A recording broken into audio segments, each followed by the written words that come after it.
an IITG person promises only what he can deliver, and an IITG person delivers what he promises.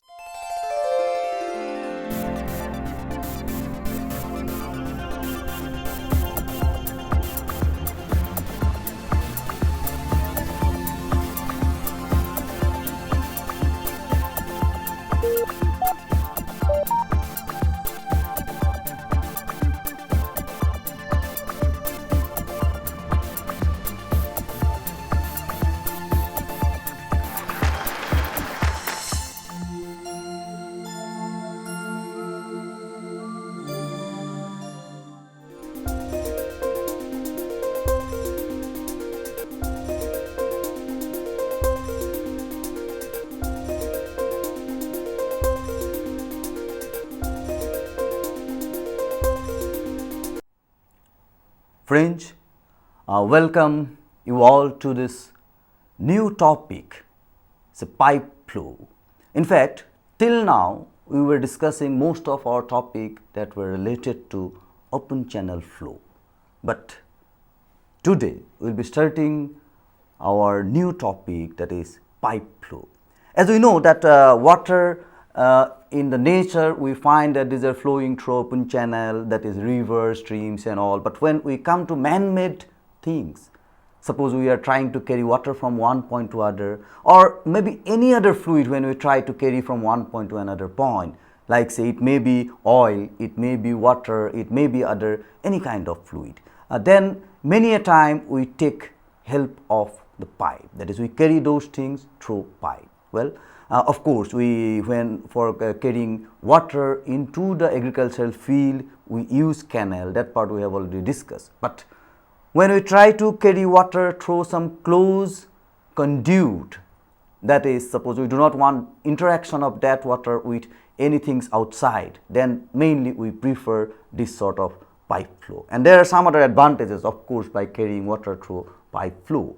And that's why when we do this design that okay, we are trying to carry water from say one point to another point, that is from the source. One point means where our source is available, and from that source we are trying to carry the water to some other point. When we talk about water distribution system, say in a city, then say our water may be available from a source where maybe we are doing treatment, we are treating water and then we are collecting the water, and from that source we need to carry the water to far distance. Then there are some important points. Say we are using pipe to carry the water, that we call it the delivery pipe. Well, now water from one point to another point will be carried when there is a energy difference. As we know that when there is a energy difference, or when there is energy at the upstream is higher than the energy at downstream, then only the water can flow. So in pipe, when the water is flowing, during that process of flow, like open channel, there will be also some resistance offered by the pipe, and that way some energy will get lost.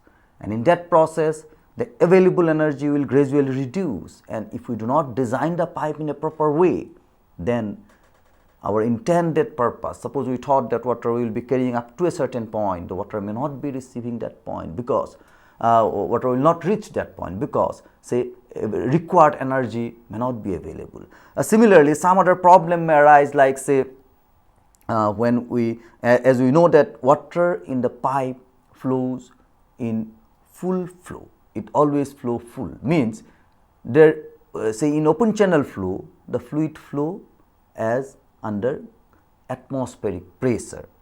So it is flowing with a free surface in open channel, but in pipe it is flowing full, so it is under pressure. Now in our design purpose, this is another necessary point, that what is the pressure that is being created inside the pipe. If that pressure is very high, and if that pipe material is not of sufficient strength, then it may happen that the pipe may burst.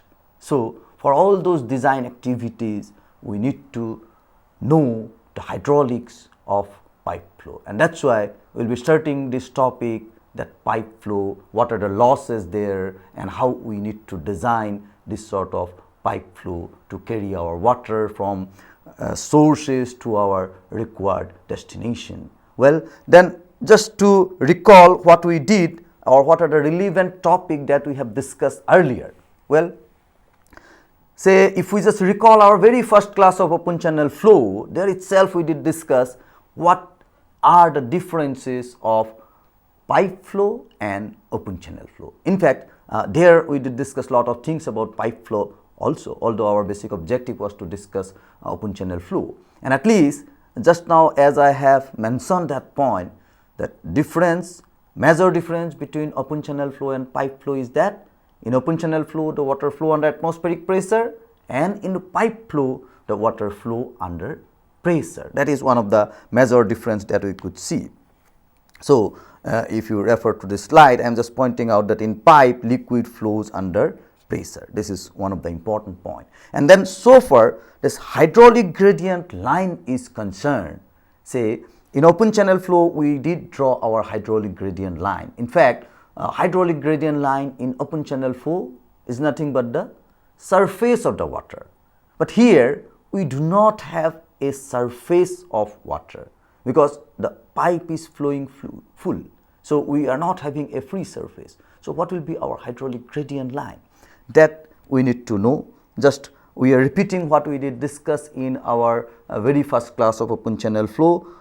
Well, if the pipe is there like that, then say water is flowing, then if we consider a datum, well, if I take two sections, say this 1 and 2, and from the datum, this is say our datum, and from the datum, generally in open channel flow we did measure it up to the bed, but here we are not talking about any bed because it is not like that. We do not have a free surface, neither we have a bed. So, we talk about the center line. So, this is center line of the pipe, and then depth from the datum up to the center line is the elevation head, say Z1, and then the pressure, there will be some pressure. Now, if we insert a piezometer here,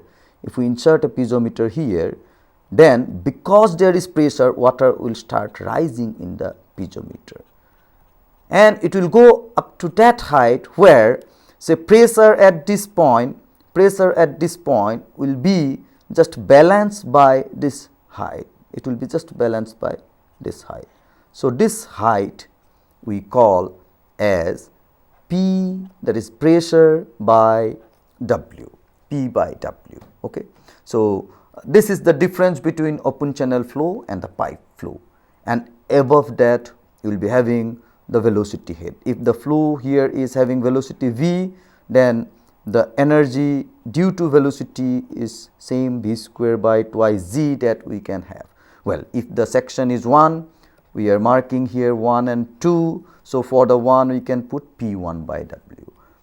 Then in the section 2 this will be Z2, then say we have up to this much the water is rising in the piezometer, and then that height we refer as say P2 by W, and then above that we have V square by twice G. This is the energy head. As we did discuss about this point earlier also, I am not discussing in more detail, but of course just to recall what we did, we are just placing this point, and then the line joining this point to that point, that is, which is say equivalent to the surface of water. That means, if we do not keep any barrier, water will be rising up to this point because there is a pressure. So, that point we are considering, and here we are considering this point, and that way the line joining this point and that point, that is we call as say hydraulic gradient line. Okay. So, this will be hydraulic gradient line.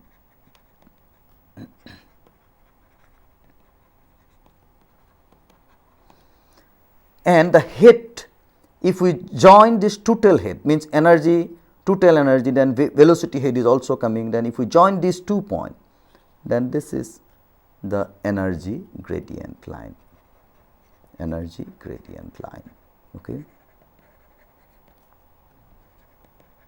Well, now the head from the datum up to this point, that is Z1 plus P1 by W, or in general we can say Z plus P by W.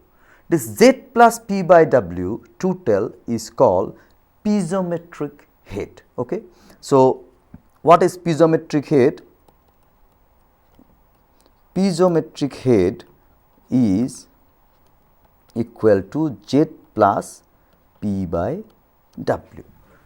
In some book you will be finding the symbol gamma to represent unit weight of water, and of course it is W and gamma is used, both is used to represent unit weight of water, and here we are writing W, and that way Z plus P by W is the piezometric head. And that is also important in the analysis of pipe flow, because in many a time we see that what the energy here is, because the velocity, because why we are emphasizing on this particular point, because generally pipe will be a man-made structure, and in a man-made structure we generally made the pipe of, say, diameter of the pipe at this point, say section 1 and section 2 will not be different generally, if it is not a converging pipe or diverging pipe constructed or made with a particular intention.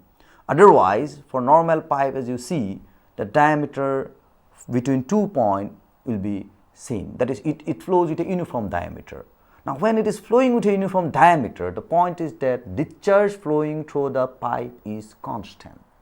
Now, if discharge flowing through the pipe is constant, then what about the velocity? When the diameter is uniform at every section, then the velocity will also be equal. I mean, area will be equal, so discharge by area, that will also be equal. Now, therefore, the velocity between the upstream point and downstream point may not have that much difference.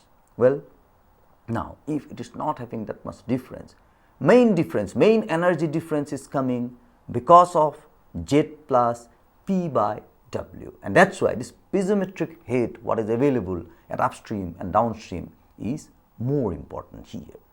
Well, with this introduction about some of the fundamentals, which of course we did discuss in our class earlier, we can now go to the actual topic of pipe flow, and let us see that in pipe flow, as we are discussing, that energy loss is important. I mean, knowing about the energy loss is important, and pipe flow, the governing force are there. Say in open channel flow, we were using a dimensionless number in most of the analysis. Say for hydraulic jam and for other sort of analysis, we are talking about Froude number, because in that flow problem, in say open channel flow problem, the gravity force is more dominating.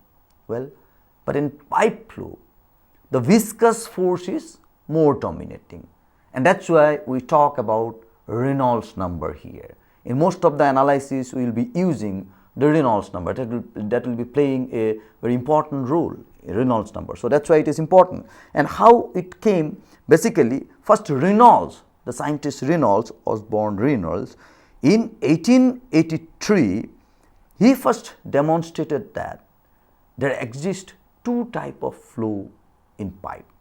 He first observed the existence of two types of flow in pipe, and that he did through a simple experiment known as Reynolds experiment. Okay.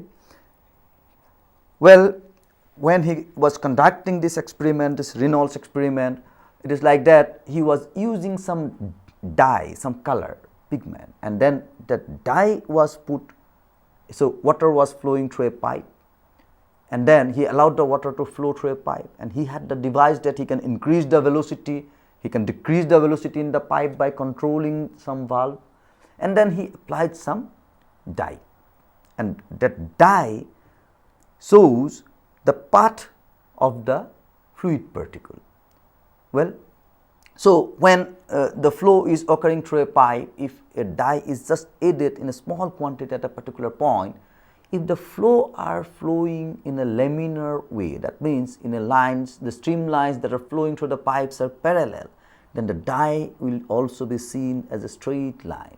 Well, and then we can understand that this is a type of flow where the particle of the fluid are moving in a very streamlined pattern. Well, then if we gradually increase the fluid velocity, a time will come when the fluid particle will be starting mixing up, and then it will gradually increase, and then at one point all the fluid particle will be mixing up, and although we are putting the dye at a particular point at the entry, but just when it starts flowing it will get mixed up and we will not find a trace of the dye.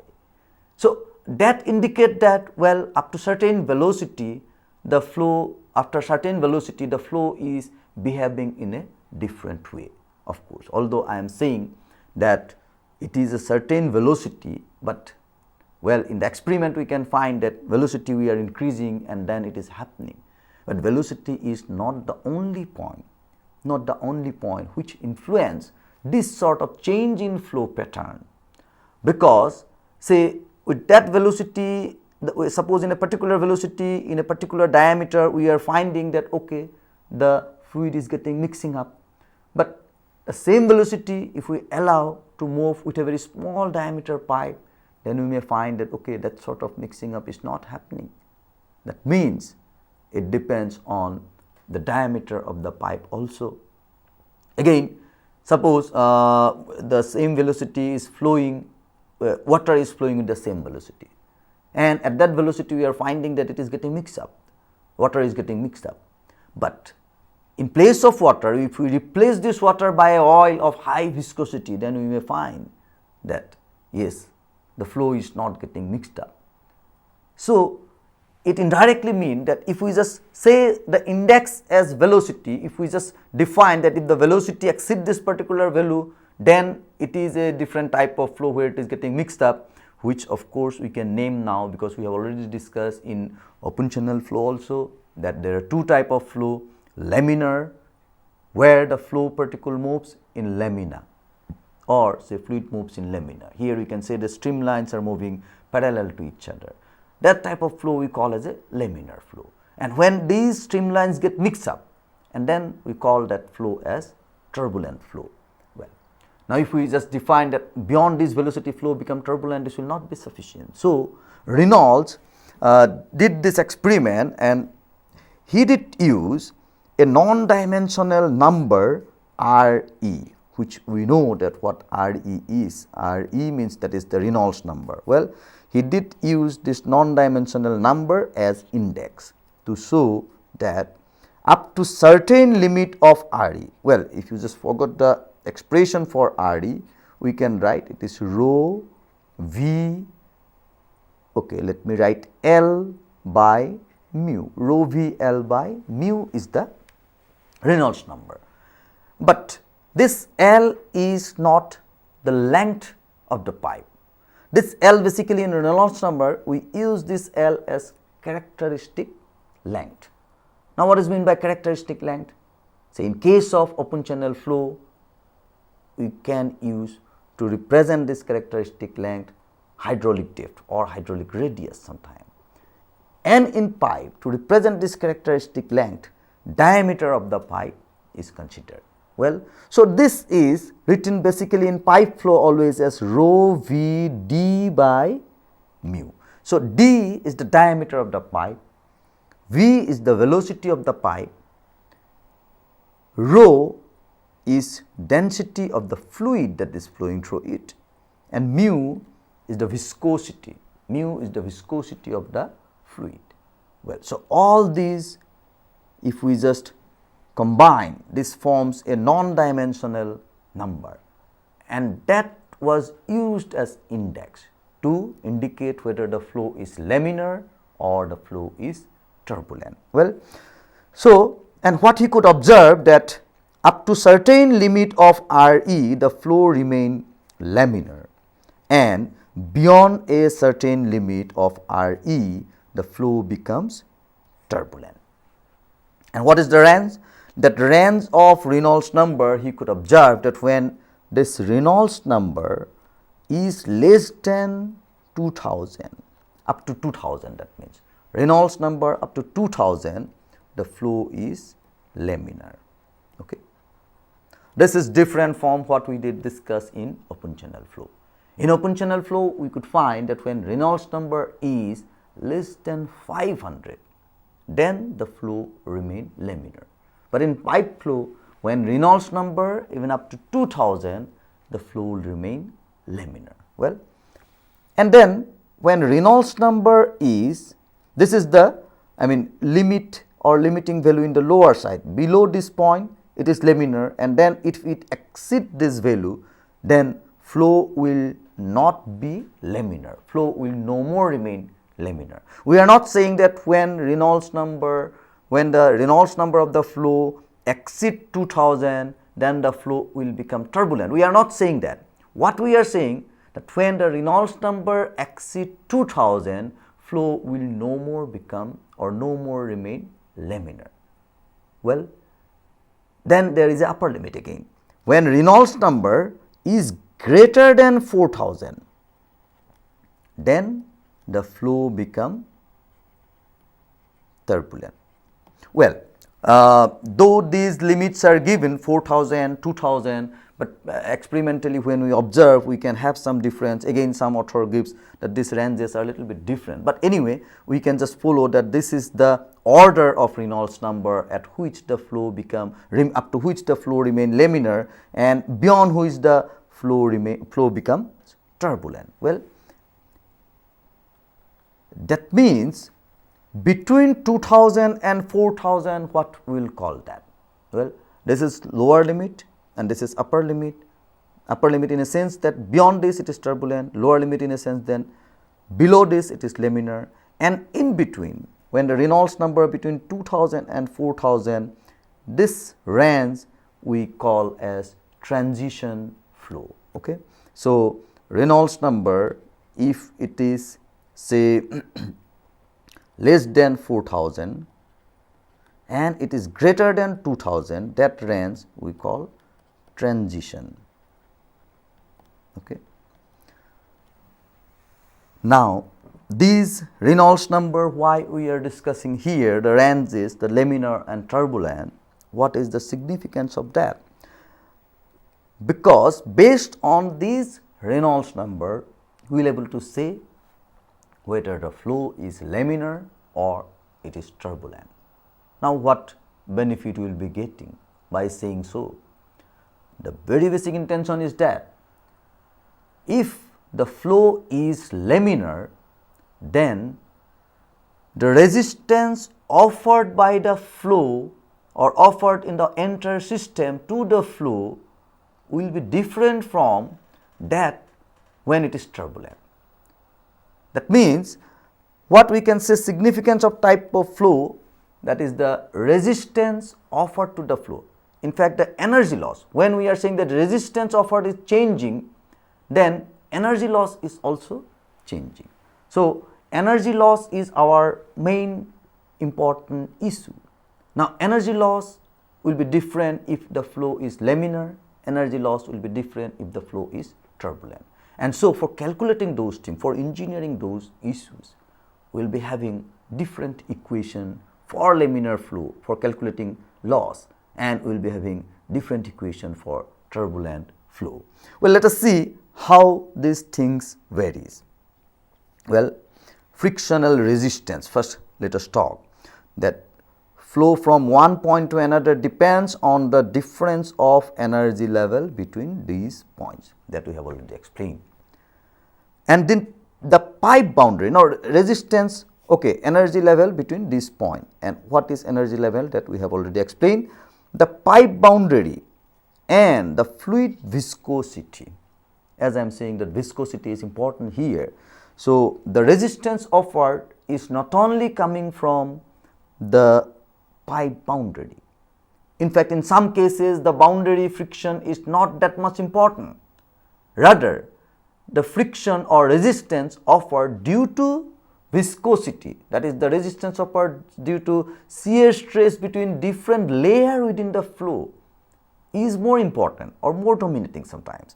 So, that way what we can say, the pipe boundary and the fluid viscosity offer resistance to the flow. Well, then when there is resistance, to overcome this resistance, fluid need to do some work.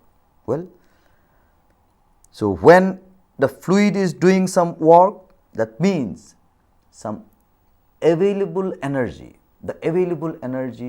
some of the available energy get consumed. Well, and therefore, if suppose total energy get consumed, whatever energy was available, if all the energy get consumed, then the water will not move, because everything need energy to move.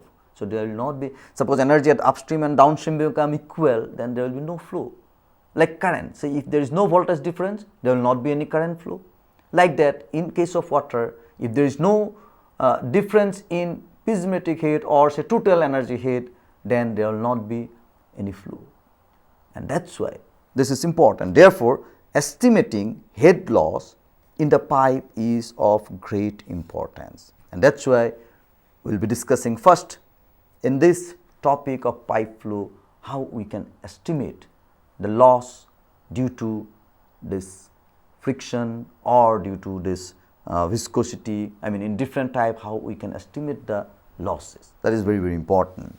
And resistance offered to the flow depends on the type of flow, as we have already explained. And so, now we will be discussing in very distinctly that what are the laws that shows that in laminar flow what are the laws of friction loss, then in turbulent flow what are the laws that we have for say friction loss. So, first we will be discussing laws of fluid friction.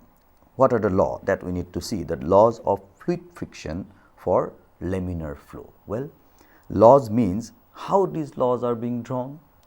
Actually, based on observation and experimentation. So, people are conducting experimentation and they are observing how the friction loss or the loss in a pipe are behaving, and from that these can be find out. And of course, this can be analytically we will be deriving, and then also we will be finding that yes, the equation that we are getting, that also says the same thing. But first we need to understand the things physically. Well, that the loss, or say rather saying first loss, we can say that fluid friction, it is proportional to the velocity of flow, that is in laminar flow. If the flow is flowing as a laminar flow, then the fluid friction that will be offered, that is proportional to the velocity of flow. Okay. And it is independent of the pressure, as we know that fluid will be always under pressure when it is moving as a pipe flow. But the amount of pressure, under what pressure the fluid is moving, that will never indicate anything about the frictional loss or say fluid friction. So, that is independent of that. That means, if a fluid is having under high pressure or one is under low pressure, whatever it may be, that high pressure flow, whatever loss will be there if the flow is laminar, or in a low pressure flow whatever loss will be there if the flow is laminar, other things remaining same, that will be same. It is independent of the pressure. Then it is proportional to the contact surface area. This is of course obvious, because friction is coming from the surface as well as of course from the viscosity. But if the contact surface area of the pipe is increasing, that means if the pipe is longer, then the friction loss will also be more. So, it is proportional to the contact surface area. Then of course, it is independent of nature of the surface. That is interesting. That it is proportional to the contact surface area. If the contact surface area is more, well, the friction loss will be more, or friction will be more, we can say. But in laminar flow, the nature of the surface, that is how rough it is, how much rough the surface is, that becomes sometimes irrelevant. And the reason is that, in fact, in laminar flow, a layer forms on the boundary of the pipe which is in rest, and that always it is like that the water in laminar flow is flowing layer by layer, and that which is static layer, which is not flowing at all and which is in touch with the surface, this make a situation as if the water is flowing over that layer, and that is why the frictional characteristic is not making that much difference. Of course, if there is a large projection, then the situation will be different. In fact, that will create the flow turbulence at that point. That is a different issue. But if laminar flow is flowing, then the surface characteristic sometimes do not influence. Sometimes means in general do not influence, but of course, as I am saying that if projection is very large, then it will influence the rather it will make the flow turbulence at that point. Well, then affected by, that means this fluid friction is affected by variation of temperature. If it is laminar flow, then the fluid temperature is important. That is, if we change the temperature of the fluid friction changes. That is why in experimental study, when we conduct experiment on this friction, then we say we always do with different temperature of the fluid. There, in fact, in those experimental setup, there is a device by which we can change the temperature, and that way we can see that if we change the temperature, then how the fluid is behaving or how the resistance is generating there. So, it is affected by the variation of temperature. Why? Because with the change of temperature, basically the viscosity, as we know that from our very fundamental knowledge of fluid mechanics, that viscosity is a property which is influenced by the temperature. In fluid, okay, I should not say in fluid, because in gas again this will be different. I am not going into that part, because say in gas the viscosity is derived from a different phenomenon, but in fluid it is a different phenomenon. So, I mean that in case of liquid, fluid means in case of liquid, in case of liquid, with the increase of temperature the viscosity decreases. So, that way in case of gas this molecular movement is important, but here it is not like that. So, that is why in case of liquid, with the temperature increase the viscosity changes, and that is why it affect the frictional resistance. Okay. So, these are the laws that we can say that which affect the friction in a pipe in laminar flow. Now, let us see how these laws changes in case of turbulent flow. Well, in case of turbulent flow, the friction is proportional to the velocity to the power n. It is not directly proportional to the velocity. It is not linearly varying with velocity. It is varying exponentially. So, the friction is proportional to the velocity to the power n, and this n value varies from 1.72 to 2, from 1.72 up to 2 generally. It is found experimentally, and for most of our actual calculation we take it as 2, because if we consider 2, the calculated friction will be more, and then when we are designing considering that friction will be more, then we are in a safer side, our design will be safe. So, suppose we are trying to carry the water up to a certain extent, and if we consider the friction to be less, then we are in problem, we will be assessing less. But if we consider friction to be more, then we will be considering the loss will be more, and then we will be putting more head, and we are in the safer side. As we do not know very exactly what the n value will be for different cases, so generally for most of our practical purpose we consider this to be 2. So, we can say that friction is proportional to square of the velocity. Well, then again it is independent of the pressure, that is same as laminar. Then it is proportional to density of the flowing fluid. Well, so density of the flowing fluid is significant here. So, it is proportional to density of the flowing fluid. And as such, like laminar flow, here also the friction is proportional to the contact surface area. It is same whether it is turbulent or whether it is laminar, contact surface area is always important. That means longer the pipe, longer will be the loss. So, that we should be careful. And then, but here what the difference is with laminar, that here the friction in turbulent flow, the friction depends on nature of the surface. Friction depends on nature of the surface. Why? Say in laminar flow, well, let me draw a diagram here. Say in laminar flow, we can say if it is the pipe, then velocity will be, we are not drawing velocity here, sorry, my circles become eccentric here, I should take here like this. Well, if I consider different layer of flow, different layer of water flowing through the pipe, because in laminar each of this layer we can say that they are flowing in layer. This is, they are not getting mixing up. If this is the layer flowing, it will be moving like that, this is moving like that. So, these are not getting mixing up. Well, that is why the layer which is just in contact with the surface is forming, or it is covering the frictional roughness. So, roughness of the pipe it is covering, and the other things are moving, it is in rest. So, that is why the nature of surface was not that much important. But in turbulent flow, if it is a turbulent flow, then the flow are not moving like that in layer.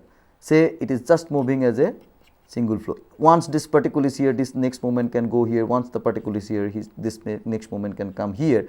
So, that way all mixed up flow is moving through this pipe. In that case, the fluid particles are always moving in a mixing way, and so these are not getting, so the particle which is in touch with the surface just at a moment will be moving into the fluid, and that way they are getting mixing up. So, there is no question of having a layer formed at the surface, and as such the frictional characteristic or the roughness characteristic of the pipe surface, inside surface of the pipe is significant,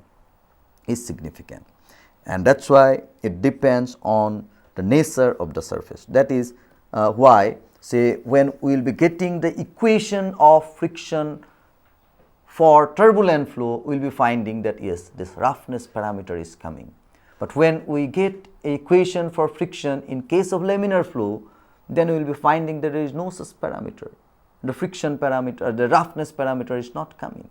Well, then this get affected slightly by variation of temperature. Well, in case of turbulent flow, otherwise also flow is very moving with mixing up, and that is why this viscosity part is already say get affected by this sort of movement, and in that sort of flow the effect of temperature is not that much significant. It gets affected, but slightly. The reason is that the viscosity become more significant when the fluid is moving in layer, when the fluid is moving in layer. When the fluid is in turbulent flow, so this is not that much significant, and that is why we can find that it gets affected, but it gets affected slightly by the variation in temperature.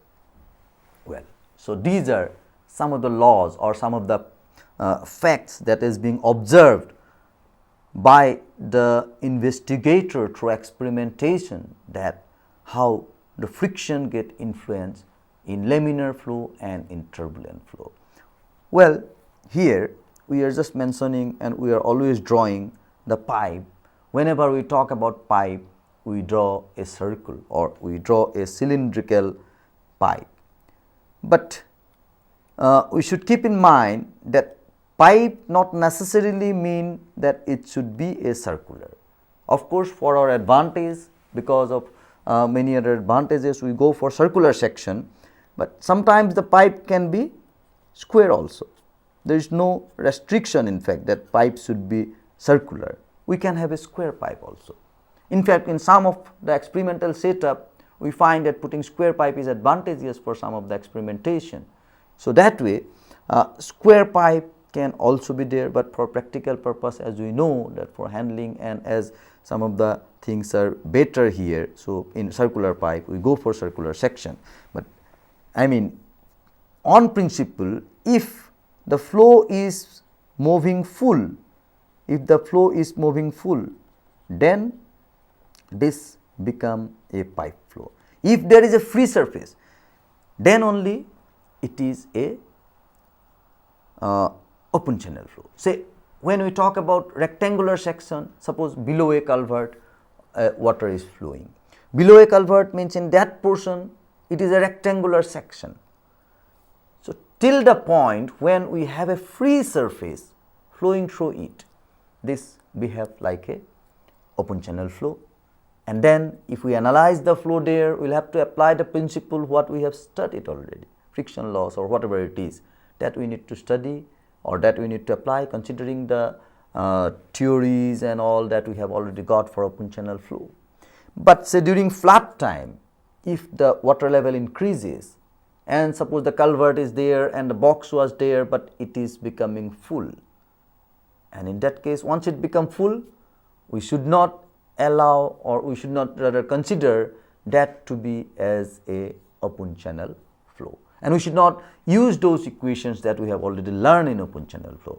So during flood time we should remember that if we are trying to calculate the discharge through that section, which may be a circular which may be a rectangular one, but it is flowing full, then we need to apply the principle of pipe flow. Well, that is one important point for our practical design.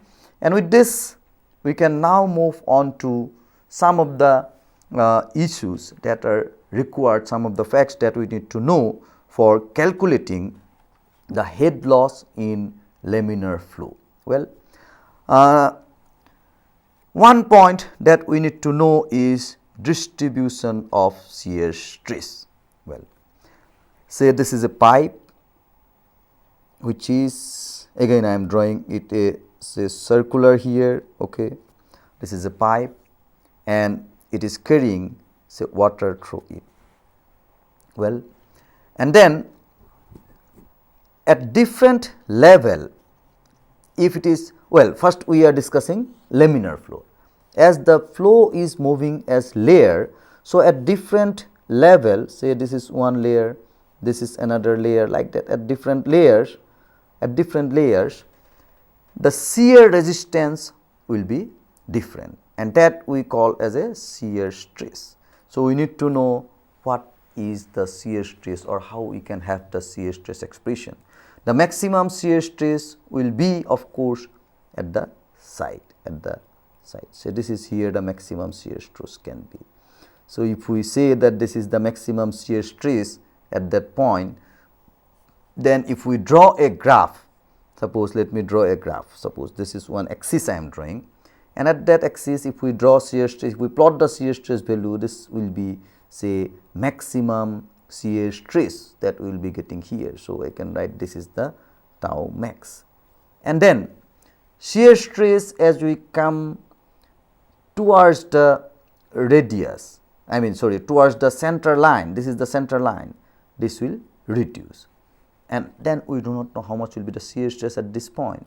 Again it will be increasing here. So at the boundary the shear stress is maximum, and then at center of course it appears that if it is to be maximum here, it is to be maximum here, then we are interested to know what will be the shear stress here, or we need to know the expression for shear stress. To analyze that, let us consider this, suppose its radius is say r0. r0 is the radius of the pipe. Well, and well, here I want to draw another point, that how the velocity will be changing.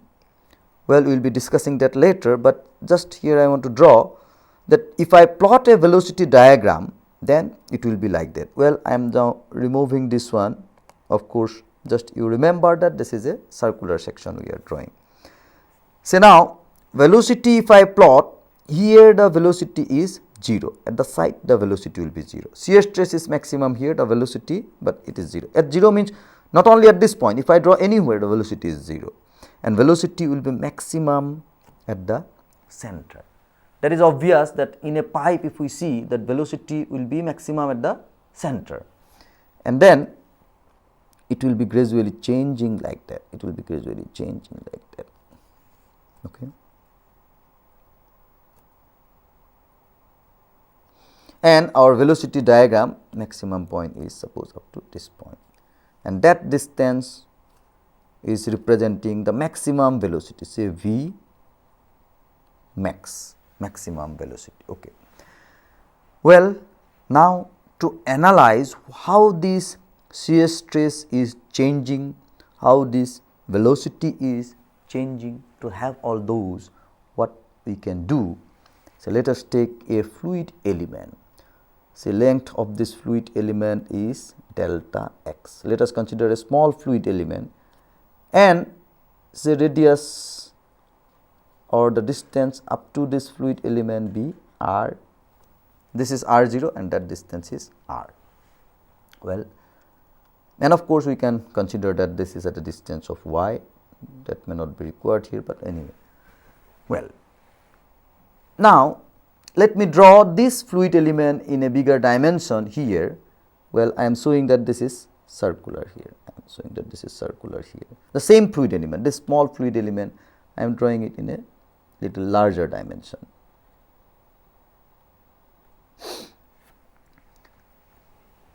Now let us see that what is the force that will be acting from this side.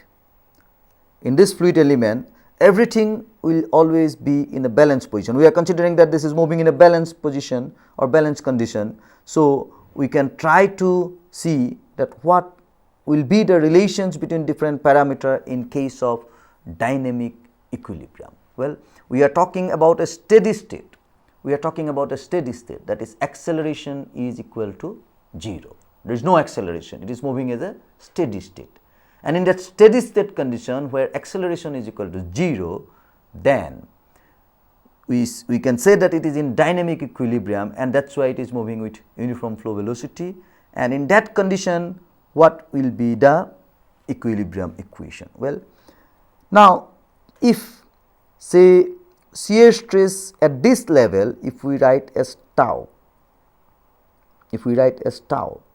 then what is the total surface area?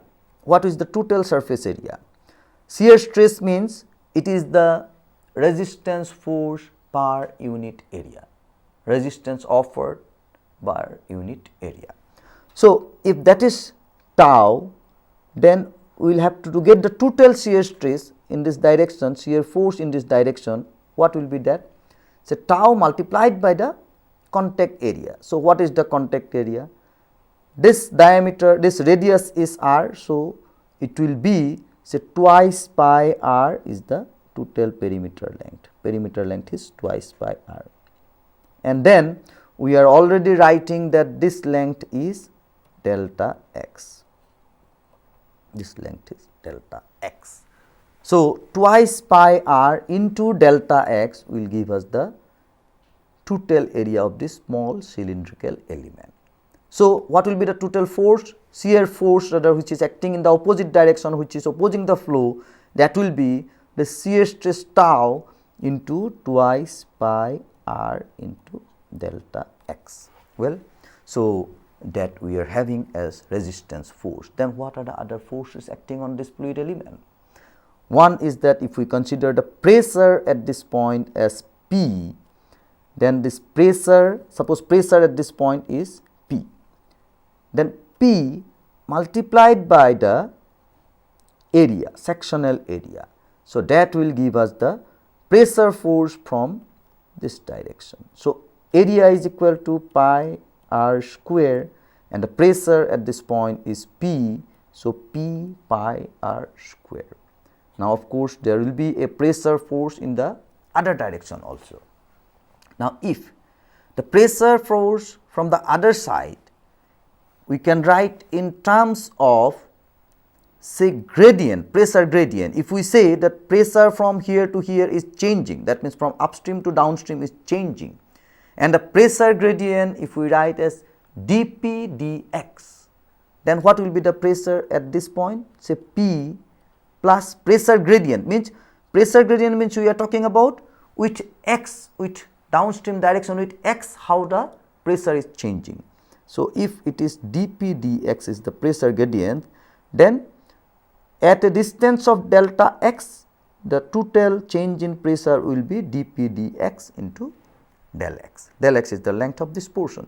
So, that will be the pressure from this side. Of course, we are not considering whether pressure is dropping in that direction or not right at this moment, but when we will do the equation it will automatically come. We are saying that dp dx is the pressure gradient. It may happen that dp dx is negative, means pressure is dropping in the downward direction. Well, that we are not specifically mentioning at that point. And then the area is pi r square. Well, so now we can draw the equilibrium equation. So, equilibrium equation now we can write, say well, velocity distribution we will be talking later. So, equilibrium equation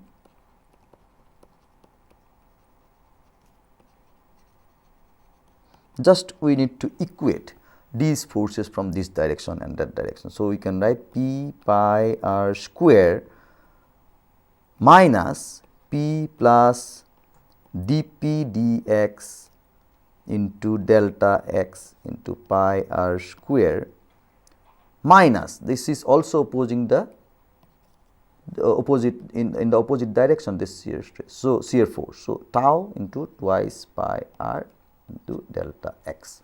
Well, that is equal to 0. That means all the force if we add up considering its direction, finally we should get 0 when it is in dynamic equilibrium. Well, then this will lead us, if we simplify these things, say P pi r square and then this P pi r square, that will get cancelled, dp dx will remain here, dp dx will remain, dp dx and pi r square will be remaining here, that will be equal to tau twice pi r dx, dx cancel. Then we can finally get, say pi getting cancelled, r1 r will be remaining and then 2 will be remaining. So, it will become r by 2, and what we can have, the tau is equal to minus dp dx into r by 2. We just need to simplify this part and then we will be getting this expression. And of course, this relation, although we are drawing for say laminar flow, this also accepted to be holds good for turbulent flow also. Well, now this expression, from this expression what we are finding, that is the shear stress vary linearly in laminar flow. Of course, shear stress varies linearly with r, and of course, this is accepted for turbulent flow also I am saying. So, that way it will be valid there also. Shear stress varies linearly with r. That means, say with radius, with the increase of radius, shear stress will increase, it will vary linearly. That means, from here to this point we will be having a straight line, and then at r is equal to 0, so one point what we are observing, that shear stress varies linearly, with r, linearly with radius or r, say radial distance we can call it, radial distance. And then another point what we are getting, that at r equal to 0, tau is equal to 0, shear stress equal to 0. So, shear stress here will be 0, and that's why now we can draw the shear stress diagram like this, because we know that it varies linearly. So, it will be straight line, and here it is tau max and here it is 0. So, this is what the shear stress diagram. At any point if we want to find out what is the shear stress, we can calculate like this just from this equation. Well, now let us see how the velocity distribution in laminar flow varies. Well, so let us just talk about the velocity distribution. We will be referring to this diagram again. But for velocity distribution in laminar flow, we can start with one relation, that is, we know that shear stress from our very fundamental law of viscosity, that when we were talking about coefficient of viscosity in fluid mechanics, that has already been discussed. I mean, not in this class, but you are supposed to know those things which are coming in fluid mechanics. Okay. So, that way, so tau, we can write that shear stress tau is equal to mu into dV dr, dV dr. So, change of velocity with respect to r. This is in open channel flow, we can write dV dy, which it is changing, but here it is dV dr. That means with distance it is changing from that point. And this here we can write as with negative sign. So, then we can move to why we are writing negative sign, because dV dr, that is the velocity. If we move, if I draw the pipe here, then this is the center line. If I moving, if my r is increasing, velocity, flow velocity is decreasing, as we did draw the velocity diagram tentatively like this. Velocity diagram will be like this. And then in this velocity diagram, it is clear that with the increase of r we are taking from this point with the increase center line. So, with the increase of r, the velocity is dropping. So, that is why we are writing tau is equal to minus sign is coming from that part, the dV dr. Okay. Now, this implies that dV dr is equal to, because already we have got one expression, that if we just go back, that tau is equal to dP dx into r by 2. So, if we just put that here, that means if we put that expression tau is equal to dP dx by these things, what we will be getting, that this is equal to r by twice mu into dP dx. Just we need to put the value of tau as that one, then we will be getting dV dr is equal to like that. Well, this dP, this P is also equal to WH, as we know. So, for if we write in terms of H, this dP dH can be written as dP dx, can also be written as, say, W into dH dx. Of course, if Z is coming, that will be again a different issue. Here we are not talking about that part. So, this can be replaced by that part also, but here we are happy with this one. Let us proceed from this point. So, what we can do now, that is integrating. Now, we can integrate this part, that dr we will be taking to that side. So, this implies dV is equal to r by twice mu dP dx into, say, dr. So, integrating, what we will get.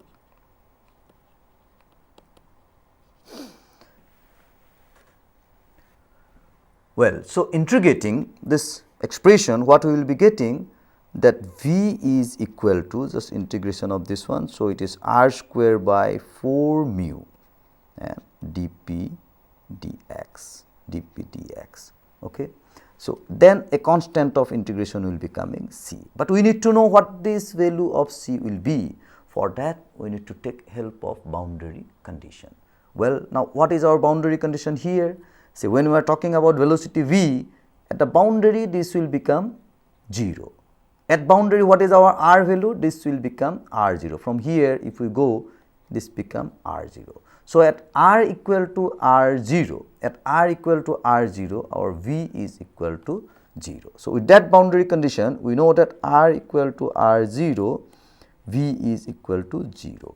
So, this will imply that C is equal to, we can write, say, r0 square by 4 mu into dP dx. Well, then what will be our expression, final expression? So, we can write that putting this value of C, therefore, we can write that V is equal to this minus that. Of course, we can write this at the beginning. So, we can write minus 1 by 4 mu into dp dx into r0 square minus r square. Where we are writing like this because we know that r0 is the radius which will be always larger than distance to any section within the pipe. So, we are putting r0 square minus r square here, and then we are putting a negative sign here. Well, so that way we can get the velocity expression for velocity. Now, what will be the maximum velocity? We can write, okay, velocity we have got. Now, let us see what will be the maximum velocity that we can write. That maximum velocity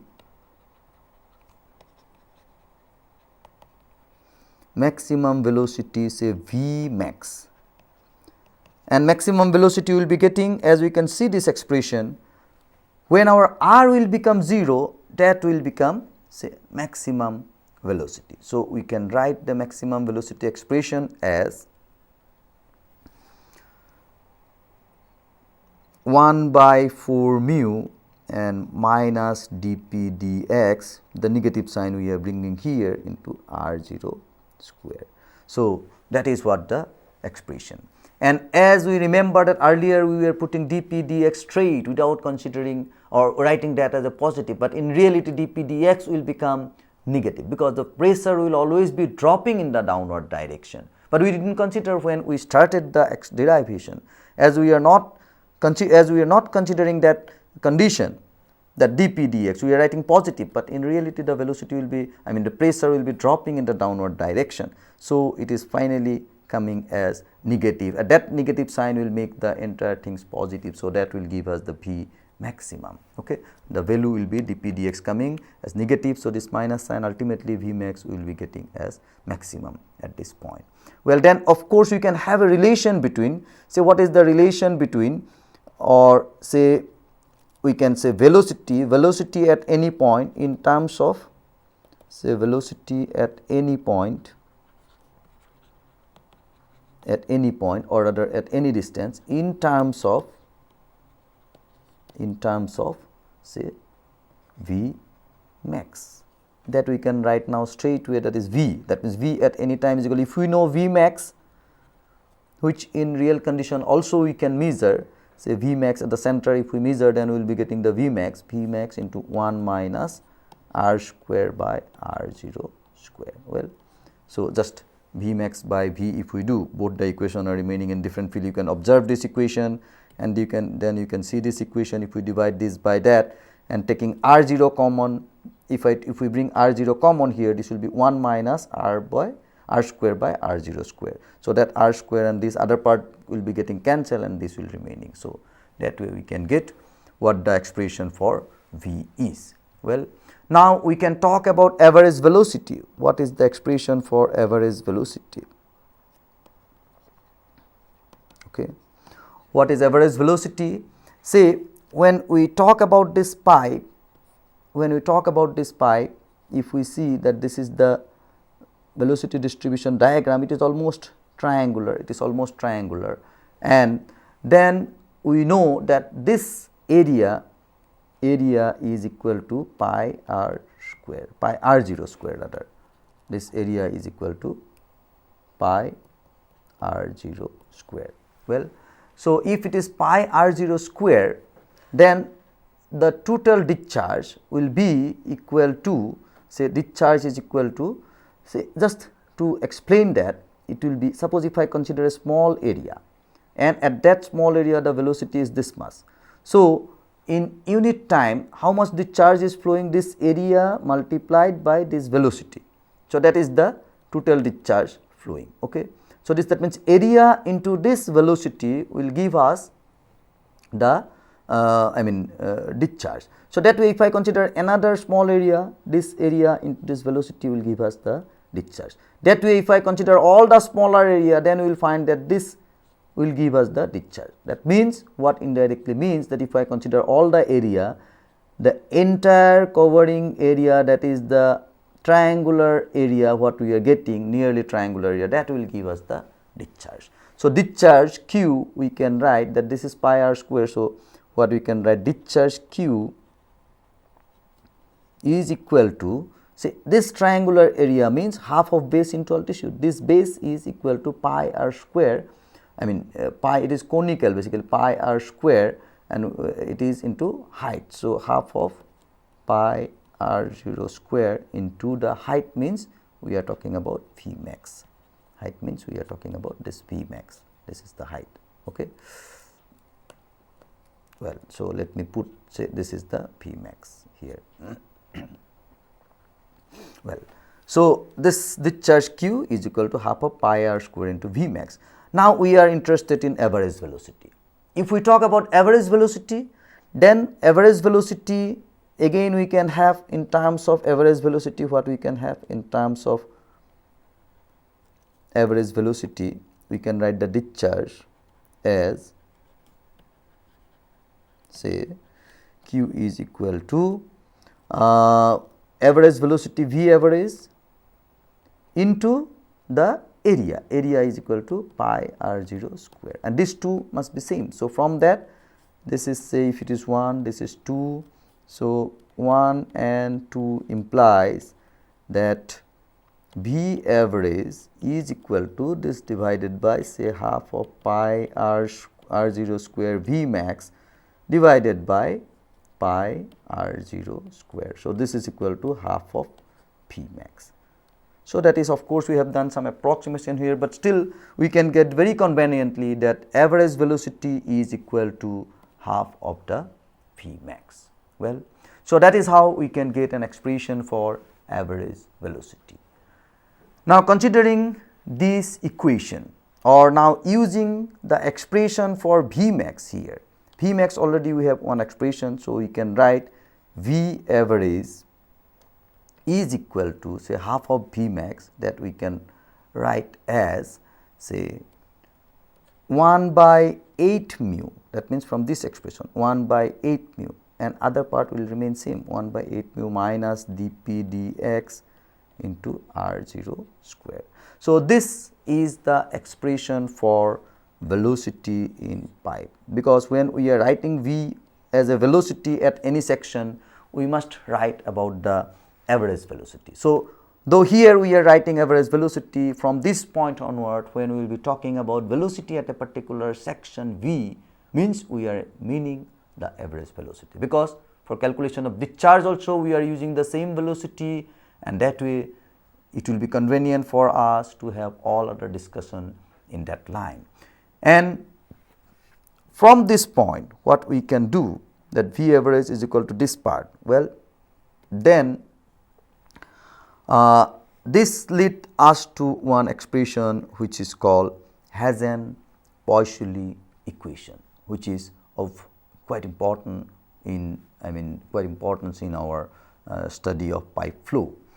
Well, so this Hagen-Poiseuille equation, how we can derive, already we have got that V average, now we are writing as V. V is equal to, say, 1 by 8 mu, then minus dp dx into r0 square. Okay. So, pressure difference, now we can just have it in different form, and what we can write, that 8 mu v, just changing it to this side, 8 mu v, and then on the right hand side divided by r0 square, of course, r0 square, then we are keeping the dx here, is equal to minus dp, is equal to minus dp. Now, if we integrate this one, integrating, what we will be getting, integrating, say dp, if we integrate, we will be getting p1 minus p2, p1 minus p2, and that is equal to, say, 8 mu v r0 square into dx, we can replace by x2 minus x1. And what is x2 minus x1? This part is nothing but the length of the pipe, length of the pipe. So, what we can write finally, and that p2, p1 minus p2, p1 minus p2, in fact, once we integrate, it will be coming as p2 minus p1, but it is a negative, so we are getting at p1 minus p2, and p1 minus p2 is equal to, say, now we can write in terms of L. So, and suppose if we want to replace this R0, that is generally in case of pipe we will be getting diameter. So, if we want to replace this as diameter, then this is basically d by 2 square. So, we will be what we will be getting d square by 4. So, replacing this by d, so it will become d square by 4, and that 4 we are writing here. So, 4 into 8, this will become 32 mu v into L. So, that is one important equation and is called Hagen-Poiseuille equation. Well, and starting from that equation, now we can have what is head loss. Our interest to know head loss. Head loss is equal to basically P1 minus P2 by L, because Z we are considering, we are not considering here. So, P1 minus P2 by W. If we divide it by W, P1 minus P2 by W, that will give us the head loss is equal to, we can write 32 mu V L divided by W d square. Okay. Well, so we have got one expression for head loss. Ultimately, after doing all this calculation and all this rather derivation, and that head loss is for laminar flow.